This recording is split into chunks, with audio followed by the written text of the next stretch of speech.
Hello, everyone. This is Dr. Nordstrom, and we are here live with our online guest speaker talking about online learning in the K through 12 setting. And I will let her introduce herself to you guys. Hi, I'm Donna Brasher. I teach at Lipscomb Academy in the high school area. I am what's called the Director of Online Learning, which basically means that I collect checks and get people paid when they teach for us for online. And I also am an integration specialist. I work with all the teachers helping to integrate technology into their classroom. And then I also teach a class. I teach in the summer, I teach health online with another teacher. And then during the school year, I teach nutrition and foods, which is a blended class. Excellent. So how long have you guys been offering online courses for your students? This is about the 5th summer that we've had it. We started out the first year with just online health that they could take. The way we designed it is for our students that want to take more classes, or perhaps they're involved in extracurricular or band, so that takes up a period of their school day, but they're trying to fit in more classes, and so we designed it for elective classes that they might want to take, or required classes that they had to take, but we felt like would work okay in an online platform. Excellent. All right. So one particular question that we have from one of our students is, how do you provide meaningful feedback to students on online assignments in a caring, positive way? Because sometimes if it's written, then you may not understand it or may apply like a negative tone. Any tips? Greatly appreciated. I think one of the things that you can do is at some point in time you need to meet with them face to face, if at all possible. If not, do something like we're doing right now, because in those kinds of situations you can convey that sometimes you don't mean to sound negative or that kind of thing. You can convey that sometimes with the written word, even if you write that, but if you actually tell them in person, if you have any questions, I really want to hear from you. We just super encourage ours to keep in touch with us, because when they tend to do poorly or, kind of withdraw, that, it's a bad signal. And so we try to make sure that we're staying in touch and just giving them suggestions, just like you would in class. Hey, you might want to try this instead. Whatever it is that they're lacking in. A lot of times I'll just say, you didn't really answer this fully, you want to try again, rather than this is wrong. So I do probably give them more opportunities to resubmit than I used to in a normal classroom, because just sometimes my written directions may be, they may have just misinterpreted, and I can understand how that happens. And so I'll say, you kind of missed the point here. You want to resubmit to see if you can get your full points and that kind of thing, so that it's helping them learn, not just worrying about, okay, I'm graded and done with that. Excellent points there. For those coming on to watch, just a reminder that we do have the live Q&A. If you hit the little waffle, like in the upper right-hand corner, I believe it is for your screen, then it will pop up for me questions that you may have as we're going through. If you're watching through YouTube, you can click on the link that says join the Hangout and ask questions that way. All right, Donna, next question that I have for you. In your experience, what is the best way to provide support to students who have questions about completing an online course, whether they be technical problems or clarifying the expectations for an assignment? Okay, I try, like if it's a technical problem, I try to have an idea of what they're doing. Then I try to send them a link of something, either something I've created of how they can work it out, or a lot of times you can just search online and find somebody that's had the similar problem. We encourage them to try to be problem solvers, and that's something we tell them up front. You might want to try just because I'm not, going to be with you or online with you or able to get in touch with me 24 hours a day, if they're doing an assignment at 1 in the morning, I'm probably in bed asleep. And so if they really need help right then, we encourage them to go ahead and try Googling it. Then if they don't find what they need, then obviously to let me know. And then I do my best to try to troubleshoot. We don't seem to have as much of that as we did 5 years ago. I don't know if the people that are taking it, maybe we better prepared them for, make sure you have good internet connection, make sure, we know the things, I guess, now that we need to tell them to make sure of before they start the class. So I feel like we have fewer technical issues than we used to. Obviously, we're understanding if their internet goes out on the day of assignments due and that kind of thing. They just have to let us know, that they had that kind of an issue.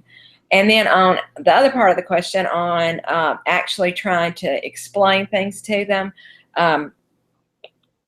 as much as you can, do screencasting, explaining. Sometimes if you explain them, if you can give them a type of an example of what to do, we give them, a help page on technology helps, because a lot of the things that we do involve some sort of technology project along with the learning that they're doing. We do a lot of technology in our classrooms. So again, this is something in the last couple of years I can tell a big difference. The students are much more comfortable with doing technology assignments than they were 5 years ago when we started. So that's improved for us. It would probably very much be dependent on your school system and how prevalent technology assignments are. And your school requires them to have at least one online course before graduation? Correct. They are required to either have an online or blended. Blended are ones that are, they meet alternate 2-day week, 3-day week, where they meet in class half the time, and then they have their other assignments online. It's more like flipped classroom than online is. Online we're offered primarily in the summer. We have 2 that are offered, let's see, what's it called? We have online Microsoft Office that they can take anytime. And then we have, it's a new class we're offering this year that's personal finance, I think is what we ended up entitling it. That is a totally online thing. It's kind of the Dave Ramsey kind of approach and they can actually take that through us, and it's entirely online. But most of our ones that we offer during the school year are blended, and we do require that they have one or the other before graduation between 9 and 12, because there's so many university classes that are offered that way. We feel like that they need to be prepared. Excellent. I know several school systems who are now using the financial literacy class as an online option for their students as well. Once again, for those who are watching live, feel free, if you want to ask a question. It looks like a little waffle. It's like 9 little squares, and if you'll click on that button, it'll have the Q&A. So if you have a live question you want to ask as well. All right, Donna, next question for you. When planning for online learning, how do you keep students accountable for completing all readings, videos, and audio content? And does every component need an assessment? I think that the level of assessment varies very much.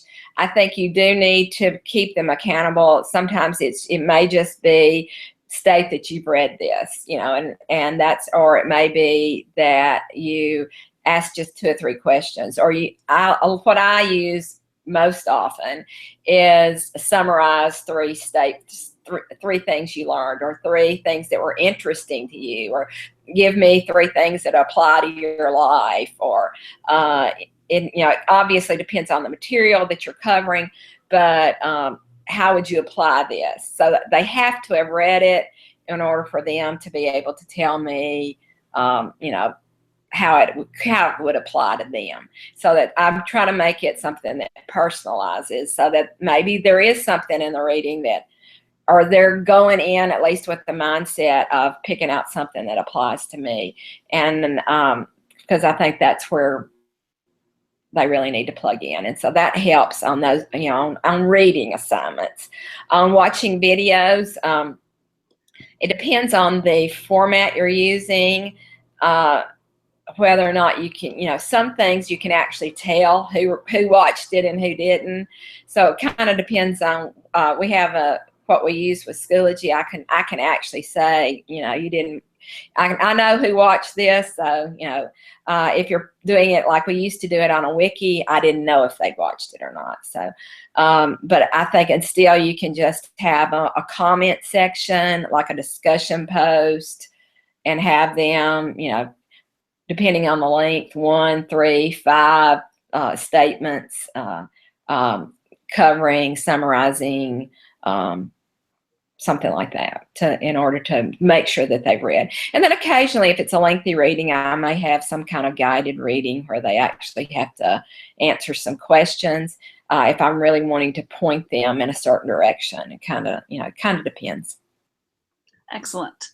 All right, so we have our first questions from our audience, and it's from Carrie. Thank you, Carrie, for offering question.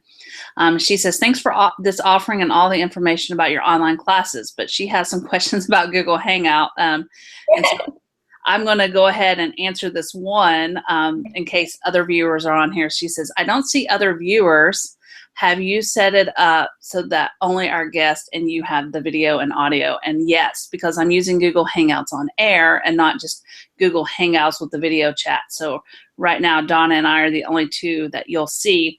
And by using Google Hangouts on air, you can have hundreds of people watching this. So I was able to, you know, offer this through the university. So I'm excited that we have this as well. So thanks, Carrie, for that question. All right, next question, Donna.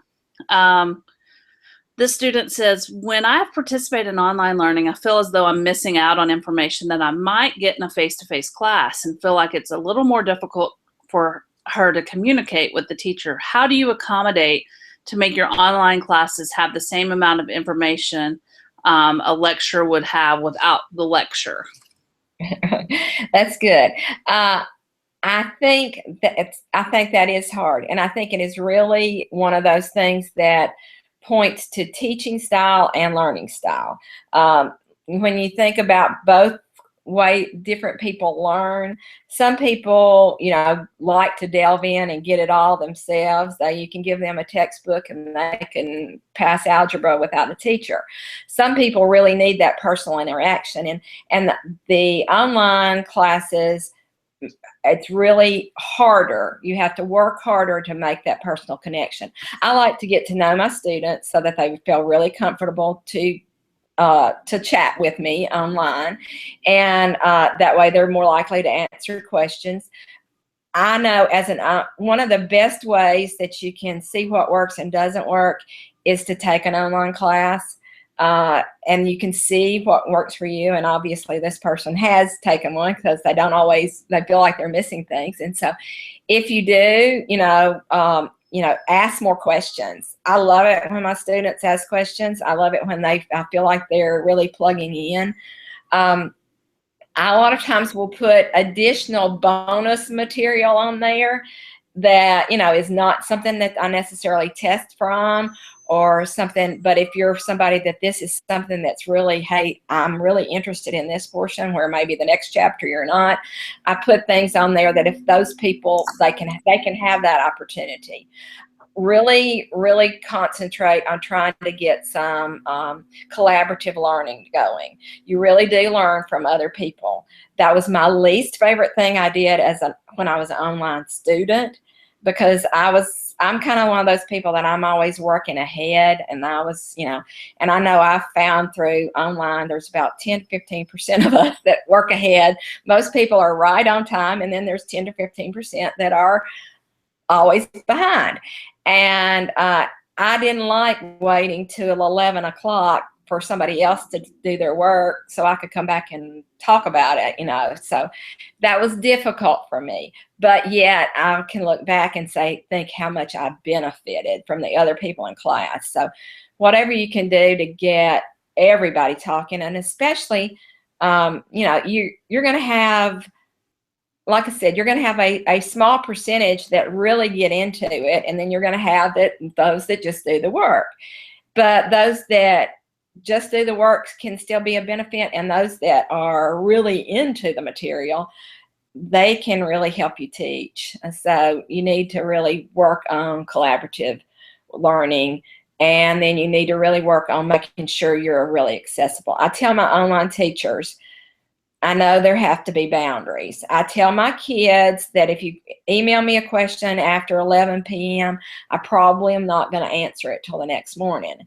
But whenever I can, even if I'm at the grocery store, if I just will get back with them and say, at the grocery, you know, and let them see I'm a person too. At the grocery, I'll get back with you when I can. As long as they know I've gotten back with them, even if I didn't answer their question, they know, hey, oh, she's going to get back with me. The worst thing you can do is go a long time without answering anything that they send you. That makes people feel like they are out there on their own and they've missed something. So you have, because you're online, you have to still be very present. And probably it causes you to have to be present at 7 p.m. and 7 a.m. and all kinds of different times. So some people really don't like teaching online because of that, you know, because it's not like you're only teaching from 11 o'clock to 11:40.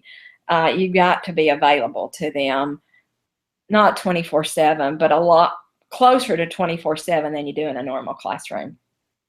Totally agree with all the online courses I teach, and like thinking about going on vacation next week. My husband's like, "Are you serious?" You know, and I'm like, "Yes, I'm going to be there for my students." You know, that's a part of teaching online. So I have a live question from the audience that goes right along with what you're talking about from Samantha. Thanks, Samantha, for the question. How do you keep communication open with your students? Which medium do you find is best? Email, discussion boards, phone calls, text? It varies from student to student. Most of ours, we use Schoology right now, and most of ours can email us either through school email or through the Schoology chat kind of mail. And that's what they usually do. I do give them my cell number so they can text me if they need to.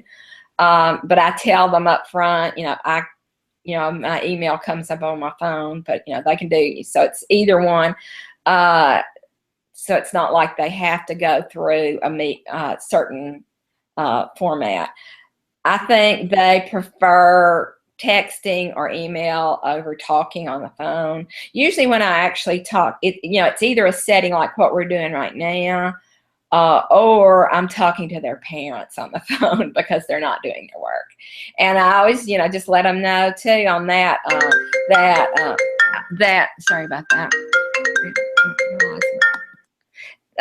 I always tell them, that I'm, okay, you're not doing your work. I just want you to know I'm gonna be getting in touch with your parents, and at least they can know it's coming. But I find most students don't really talk on the phone anymore.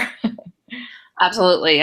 Having a teenager myself, I can call him. He doesn't answer, but as soon as I text, I get a reply right back. So I have found out I have been using Google Voice to somewhat like block my number when I have other people I need to call and I don't really want them to have my cell phone number. And that's a free tool through Google, which I absolutely love. So the next question from our audience, and for those who are joining us live, if you want, I have questions from the class, but also I'm offering up live questions as well. If you want to ask a live question, I call it the waffle. It's 9 boxes, and you can click on it, and then it'll say Q&A for you to answer questions. And Carrie asked a question about Google Hangouts. It said, I see a thumbs up and thumbs down icon at the bottom. Is this for only when the two of you ask a question to viewers, or could it also be for viewers when we strongly agree with something you've said. That's a great tool that Google Hangout has added, Carrie, and it lets us see later on as we go back and look at the video that we're recording, like the points that people really liked as we were having the live session and stuff, which is a really cool addition to Google Hangouts. All right, so Donna, the next question kind of goes along with what you're talking about with communication and stuff. And this is from Stephanie. Thanks, Stephanie, for this question. How do you interact with parents in an online class? Because we're, in our setting, we invite them to a preliminary, can't get that word out, meeting that they can all, parents can come to. Students are required to come to our first meeting that we have like during the beginning of the summer, like exam week. The students are all required to be there so we can, so we basically can know who we have in class. And it just helps to have that connection and to explain some things and make sure that everybody can get logged on and all, they know how to, where the school information is and make sure all that kind of thing. And then we invite parents to that meeting too, so that they can know our expectations. Getting your expectations out early is big. And then if there is an issue, we send out not quite weekly progress reports with all their grades and things, but we do it by units. We have, in our class, it's 8 weeks long, but we have 6 units. So after each unit is completed, they graded, we send out a progress report. And that's when we usually get parents' calls. We don't even have to call them. A lot of times our parents are involved enough that they would call us if there is a concern. If they don't, then we call them if there is a concern. It calls, emails, some people prefer email. And you can kind of tell that. If they email you a long chatty email, then you figure, okay, they like to communicate by email. So you kind of can figure that out that way. But calls and emails primarily when we're getting in touch with parents. Calls when it's really getting critical, for sure. Absolutely. That parent communication is still very important, even in online courses. All right. Next question for you. The student says that sometimes classes lack social interaction, real discussion, and debates. How do you provide a medium for this in online learning? She knows that there are discussion boards like the one that we use in our Blackboard, but sometimes it doesn't open up the door to strong debate and learning. I agree. I totally agree. And I think it's something that you really have to work at. You have to, create good questions to get it started. You have to ask really good follow-up questions, and just like you would if you were in class. What's your feeling behind that? How did you come up with that conclusion? Those kind of things to try to get. And a lot of times that takes some finesse and practice, and it also is. You need to make sure that they're checking back frequently. You can't just say it's a due date and then it's over. They're going to have to, on those kind of things, there's going to have to be a due date for first comments and then a due date for subsequent discussion. So in order to try to encourage both to take place. And that kind of making sure that you're asking good open-ended questions, I guess, from the very beginning, and then asking, the teacher needs to be a part of that discussion. Don't just ask a question, let them post, and then not do anything, just grade it. But you need to comment back, ask follow-up questions, and that type of thing.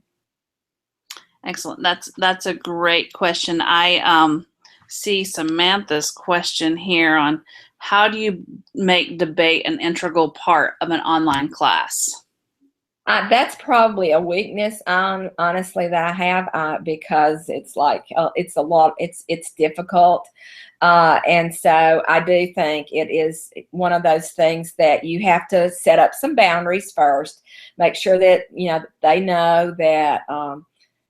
That they're, have to make appropriate responses, because sometimes people can get heated, if it's something controversial or something that there's going to be really differing opinions on. You have to kind of set up some boundaries first, but then also make it comfortable for them to actually give their real response, not just the canned response.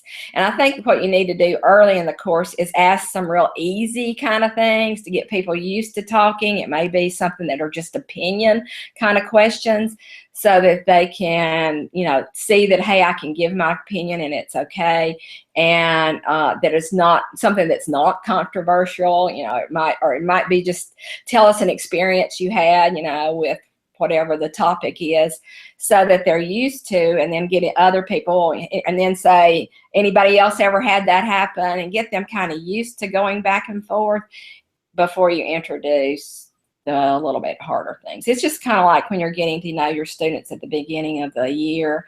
You know, you don't ask the really hard question the first day. You know, you get to know them, make sure it's a comfortable environment, so that they feel like that they're safe answering with their information. And so you kind of set it up so that they feel comfortable that way. Thank you, Samantha. I appreciate that question. I know for me personally, and with some of the classes I teach and online, depending on the topics, I might divide the class into 2 sections in the discussion board, and you have to answer 4 that you advocate for it, and the other that you advocate against whatever the article is that I post, and then you have to respond to the person that's advocating the opposite way. So I like that. That's great. yeah, so that's, you know, it's not really the class that I'm teaching right now, so I've not, you know, had the opportunity for the class this summer, plus it's a summer class, so I've had to condense my material, which, you know, you probably understand that too, Donna, coming from summer versus a regular semester class as well. So Donna, what are the first steps that you take when you begin creating your online courses? Okay, well, obviously, just like any other class, you start with your standards or objectives or whatever it is that your school system's using. We are working with standards. So we come up with our standards, and that's kind of how we came up with our 6 units when we had the standards. And then from that, then you start plugging in essential questions, just like you would if you're planning a regular classroom experience. The thing is, it's, you know, more condensed. We do tell our students to plan on 12 to 15 hours a week, because we tell them it's going to be 90 hours instruction plus homework, just like a regular class. And depending on how tech proficient and how quick they read and that kind of thing, it would vary a little bit. But we try not to cut it down too much. But like I said, you do have to be a little more choosy when you're directing it online. But you're still starting with your standards and making sure that you're covering that. So backward design still applies. To me, it applies even more so. I know it does anytime, but we do that, and we talk about the what our project, because usually for each unit we have a major project or a problem that they have to deal with, and we start with those and then plan things that lead up to them being able to do that. So I think I'm a big backwards design person though, so but it works great for online. Excellent. All right. Next question we have is from Carrie. It's also about Hangout on Air. I think she really likes this, adding the questions and well, ever had strangers join and ask inappropriate questions? With Google Hangout on Air, you can have it live, and you can open it up to the public, which I went ahead and did for these particular ones I'm doing today, just so that way I can make sure the links work. But you could also set it to where it's private and only certain people can attend. And then right now, I do know that it's public, and I can see how many viewers. I don't know who all the viewers are until you ask a question and I see your name.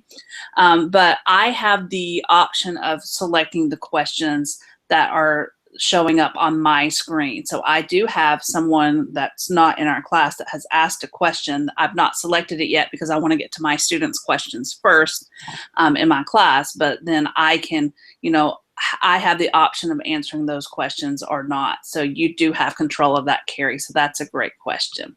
All right, Donna, next question for you is from Mikkel.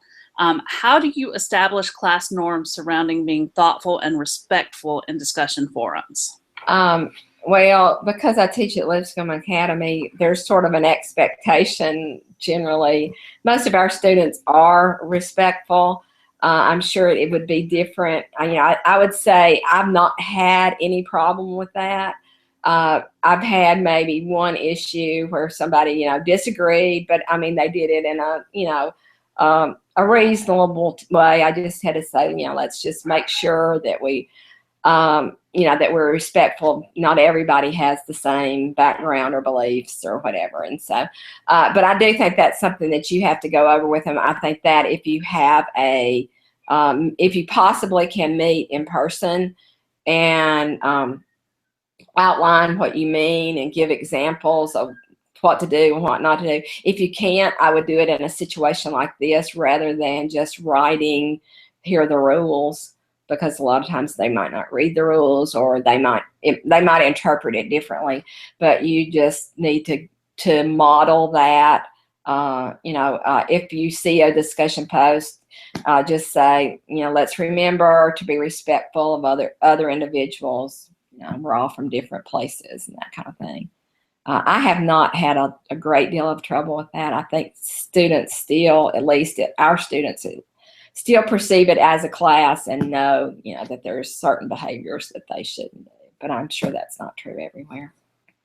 And that's a great response. I know that teaching graduate level courses, I put information in my syllabus, but I don't really, set up those expectations and talk about them with my grad students. But, if I was in a K through 12 setting teaching online courses, then that would definitely be the first thing that we did, just like I would do in a face-to-face of what are our classroom expectations and norms as well. So thank you, Mikkel, for that question.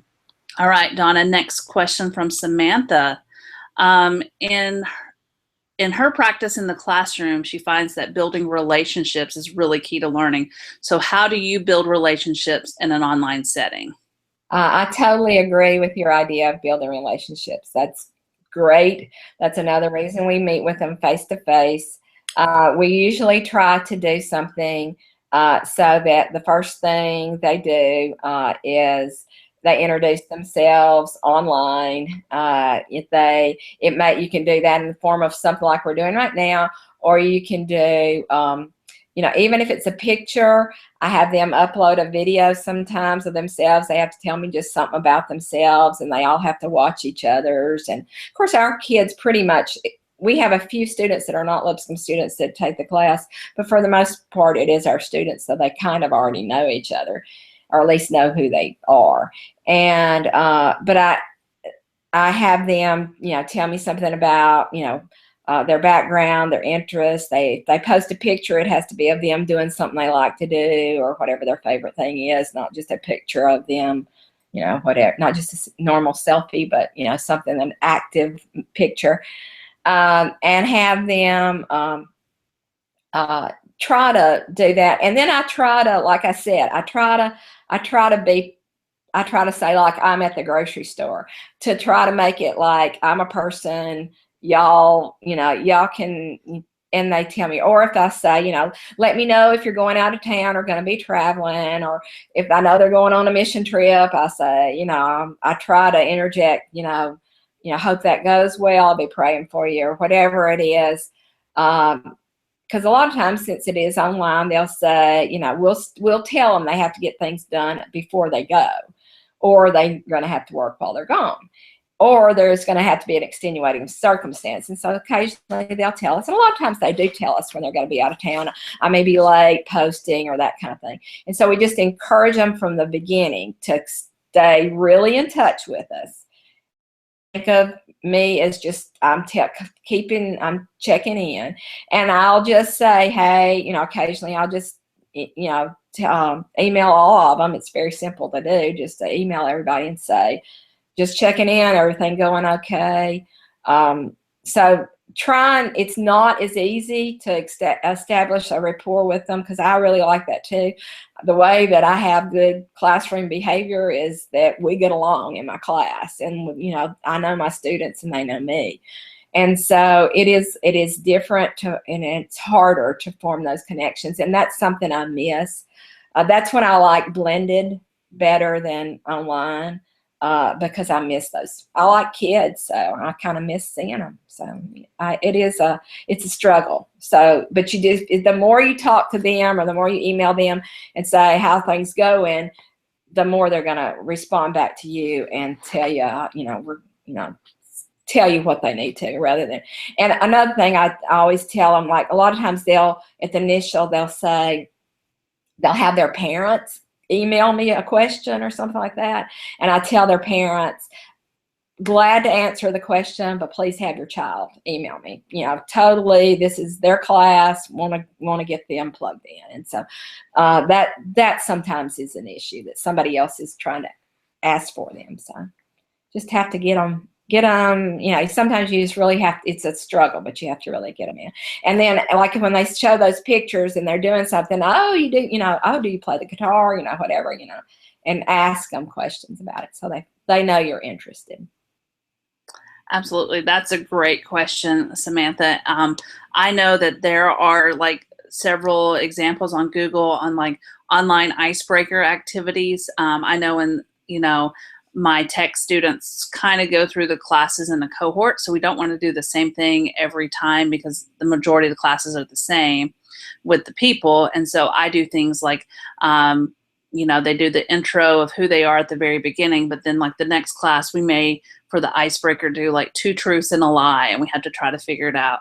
Or I may have them upload an image relating to the topic and kind of create an analogy and share with us as well. So there are lots of things that you can do as well, that you could work on building those relationships. So great question, Samantha. Excellent.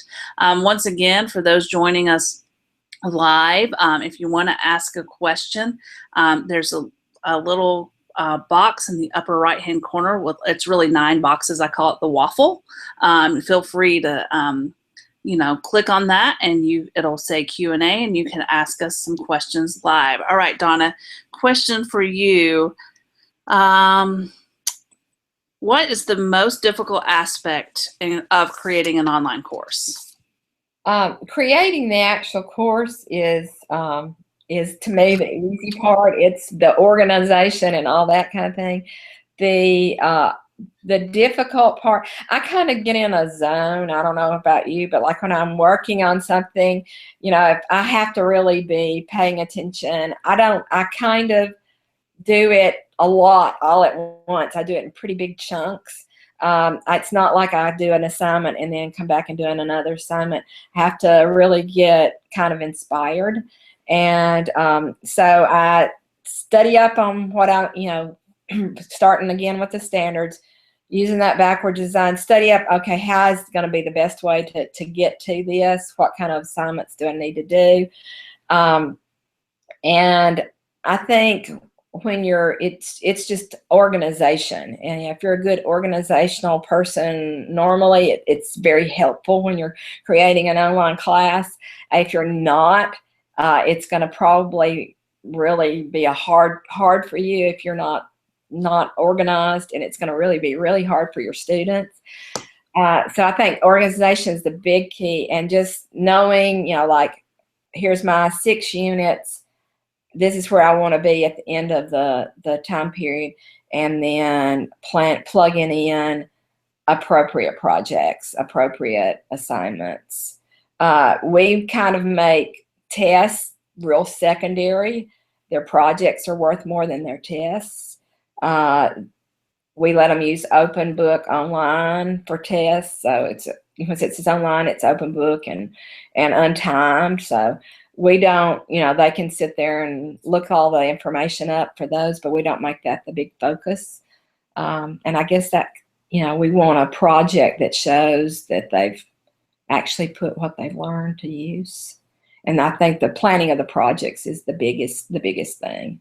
And we've changed those, through the time period. A lot of the material has stayed the same, but we found better ways to constantly analyze, and this is a better way for them to demonstrate what they know.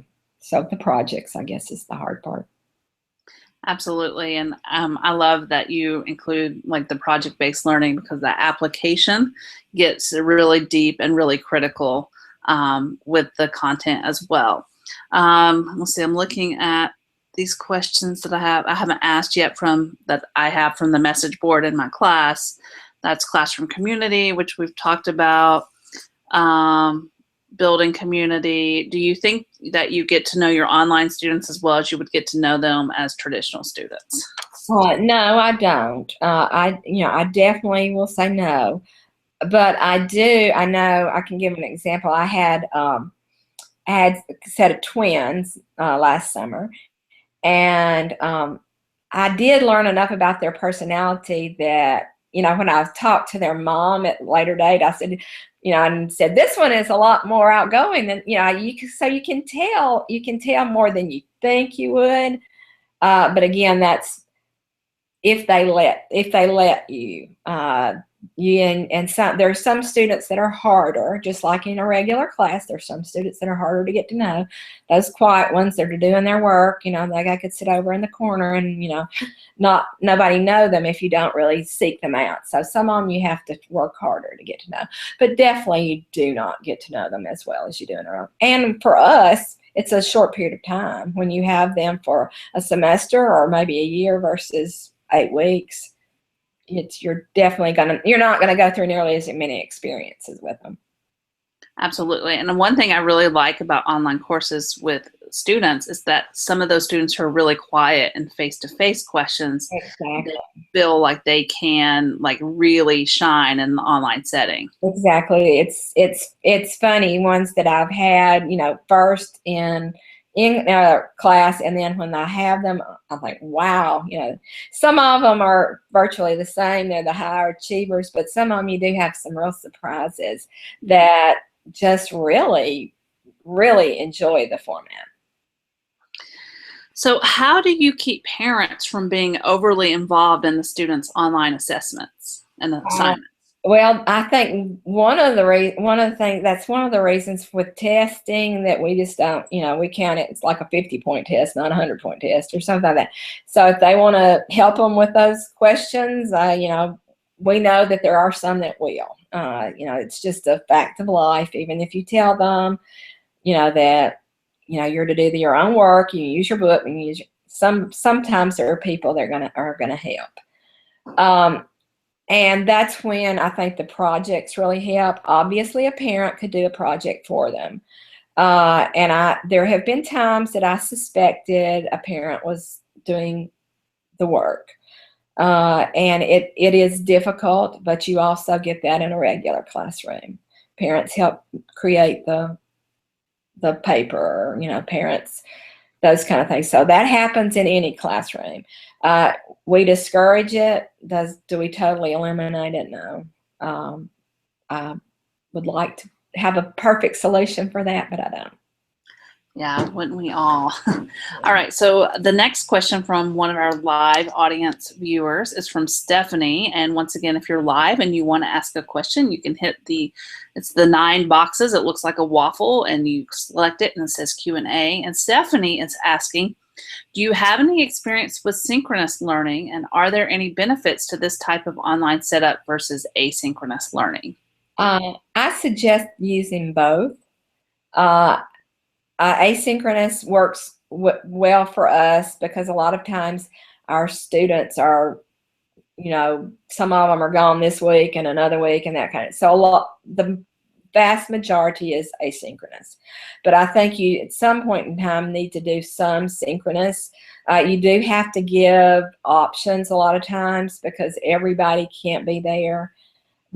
I think the synchronous helps your class bond. So doing that early on, I think, is a good thing. You do have to have something an option for those that miss it. You know, you have to think about that. If you're requiring that they do it, there's always somebody that can't for some reason. Or you have to be creative about time. You know, 10 o'clock at night might be a good time, where it wouldn't be the time I would choose. It might be the time that my 9th through 12th grade students would choose. And but I think any good online class should have both, because the bulk of your material, probably maybe 75% of it, is going to be done independently. But there needs to be classroom community. There needs to be collaboration. So some synchronous is important. Absolutely, I agree. I just heard a speaker last week who teaches in a K through 12 online setting, and she's the director of online learning for her school system. And she said that she tells her teachers that there must be consistency, but it can be varied. So she requires at least one synchronous learning activity a week, but it's not at the same time. So like week 1, it may be at 10 a.m. like we're having today. Week 2, it may be at 6 p.m. You know, week 3, it may be at 10 p.m. So that way you can be able to, you know, reach a variety of students to meet their needs, but then also having options like we're doing now. We're able to record this, so those students who are not able to attend, they can have the option of viewing this later. They were able to submit questions beforehand as well. And then also our live audience can submit questions as well, which is great. But I agree. I like the idea of the synchronous learning. And then you mentioned collaboration and having that. And I know I haven't done it for this particular class because it is a short summer class, but in some of my other online courses, like I do group projects that they have to, you know, complete online. I don't allow them to meet face-to-face and stuff. So do you offer any of that collaboration in your online courses? We do, but we do allow them to meet if they want. They have the option, because ours, a lot of them can get together and do things. So the last unit is we're health. So last unit is first aid, and so they have to, you know, get a partner. You know, they can either do things, and they're very creative, you know, with coming up with, you know, demonstrating how to do some first aid types things and wrapping sprains and that kind of thing. But we do allow them to get together and do that, but they video it. And then we do give them some options on the with a settings like this. There may be like 6 times and they have to meet 3 of them, or they have to meet 2 of them, or something like that. So they don't have to be there every time. So they have some flexibility there. And it's usually just for maybe 20 minutes, but just helps to connect with them. Those are great suggestions as well. I actually, the same teacher, she had a link in her learning management system where it connected to Google Hangouts, and they could do like the online video chat. So that's my goal in the next couple of weeks, is to learn how she did that, because I would like to have that in my online courses as well. I'm like, that's great, you know. And so you can see that for the viewers here, that we who are teaching online are constantly learning from each other as well. All right, and so if you are, we're about to wrap up in just a few minutes, but if you are live and watching us and you want to ask a question, hit the little waffle, the 9 buttons, and you can ask a question. I have one more question, Donna, from a student who submitted it online. How do you think online classes will change the education landscape in the next decade? I think it's going to be big. It's only going to get to be more. It's just such a wonderful way, and we're so used to technology. Everybody is so used to technology now. Well, not everybody, but you know what I mean. So many people are used, and it's flexibility. I mean, my husband and I were doing a little remodel at the house, and so last night, what were we doing? Watching a video on YouTube about how to do something for the do-it-yourselfers here. So people don't think of taking an online class, but that's taking an online class. I mean, that's what it is. So it's becoming so much a part of our life that it's going to be natural to take, some of your classes online. Why would I want to have to drive to Columbia State to take a class that I needed when I could just sit right here at home and take it? And so, there are obviously benefits to, traditional classes, but the convenience of online is going to make it just explode, I think. It really, I mean, when I think of the university, even 5 years ago, to the amount of things that they do online now or blended, or even in a traditional class, you don't even call it blended, but a lot of the work you do is online.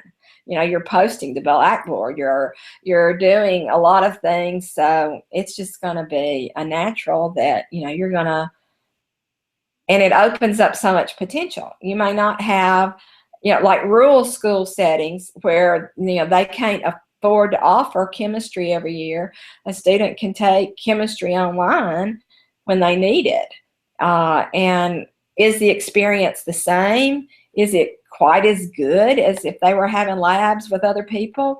Probably not, but they're still probably learning a lot of stuff. So, and if your choice is this or nothing, or not taking chemistry, then obviously it's a real positive for them. So, and with our students, it's so that they can take more classes. It's not for credit recovery. It's so that they can get more in their day, which is awesome. Absolutely. And there are several schools who do offer the online version for credit recovery as well. So I love, and I agree. I think back, I'm starting my 4th year here at Lipscomb, and even in higher ed here at Lipscomb, the transition of when I first started, not a lot of people, if they taught a face-to-face class, had a lot of stuff on their Blackboard, but now it's kind of an expectation that we're web enhanced, even if you are in a face-to-face class and stuff. All right, Donna, I have a question from Mikkel in the audience watching. She missed the initial introduction with your last name and what grade level you teach. And then follow up with what about students who may not have access to computer or internet at home? Okay. My name is Donna Brasher, but last name is Brasher, but it's pronounced Brasher.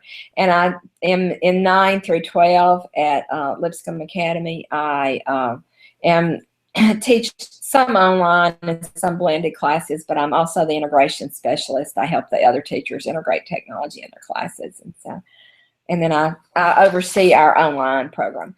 Our students are required to have technology, so that's not a problem for us. But if it is, I remember one year, a couple of years ago, when they were not required to have we would have a student that came to school to do theirs, and we were a little more lenient with like once a week due dates instead of like our normal, we have a Monday through Friday. Because if you do like Monday, Wednesday, Friday due dates, if we do once a week due dates with high school students, they try to do everything the last day. And so it's not like by university level, I think a lot of them, get the idea. I've got to do it when I've got time to do it. But a 9th grader thinks I can do it an hour before it's due. So they're doing it midnight, Monday, Wednesday, Friday. So with this particular student that was, that did not have, he thought he had good technology, but he, had an older computer and spotty internet reception. And so he would just come in to school and the library or the counselor's office, and we provided him that opportunity to get something. And then another student whose family just could not afford them for him, we actually loaned him a laptop. But I know that's not a situation that everybody could do. Absolutely. I know that when I kind of looked and did my dissertation research with my 6th grade language arts students, I had 2 students who wanted to participate on the research side and complete some online homework, but they didn't have internet access at home. So I stayed late, let them use one of the computers in my classroom, or come in early. I also tried to work with them if I'm that passionate about it being online, then I was willing to make accommodations for them. And I just saw an article on Twitter last night that President Obama has included Nashville on the offering Google Fiber for free to the Nashville housing projects and stuff, is what the article was saying. So I was like really impressed with that Nashville is included in that. So yeah, and I had a student one time that would go to the public library, mm-hmm. and they would, because they had a computer, but they had kind of spotty internet service, and so if they were having trouble, they would just go. They would, that was part of it. They would go to the library to do their work. Excellent. Well, Donna, I appreciate you taking your time at home, working in the middle of your reno project, and taking your time to share with my students your experiences in online learning, and appreciate your thoughtfulness and giving us all some great ideas as we look at, possibly incorporating both online and blended learning in our classes. Great. Thank you. Glad to be here. Good luck. I hope y'all enjoy it. It's online teaching is not for everybody, and online, but it is, if you can be organized, it can be a great thing. It really keeps me, I'm an organized kind of person, but it keeps me even more organized. Have to kind of be ahead all the time. Absolutely. And it does take a lot of prep work getting an online course set up compared to face-to-face course. Yeah. Sometimes people think they're doing it and it's going to be easier. And if you're doing it because you think it's going to be easier, then don't do it. It's not easier. It's just different. But it's absolutely. And in fact, I am so impressed. I graded their online learning activities they created last week. Did that yesterday, and it's like so exciting to see the potential of what they're going to be able to offer for their students as well, whether they decide to do something like a flipped classroom in the future, or creating screencast for a substitute or for snow days and things like that. Well, I know it.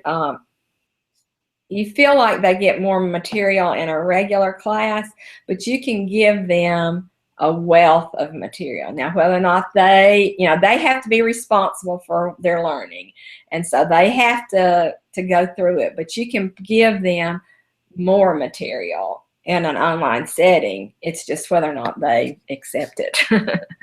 Right. And, just because I teach you doesn't mean that you learn it as well, face-to-face or online. Okay, thanks. All right. Well, thank you so much, Donna. And I am going to stop the broadcast. So thank you guys so much for joining us today. Have a great day. Okay, bye-bye.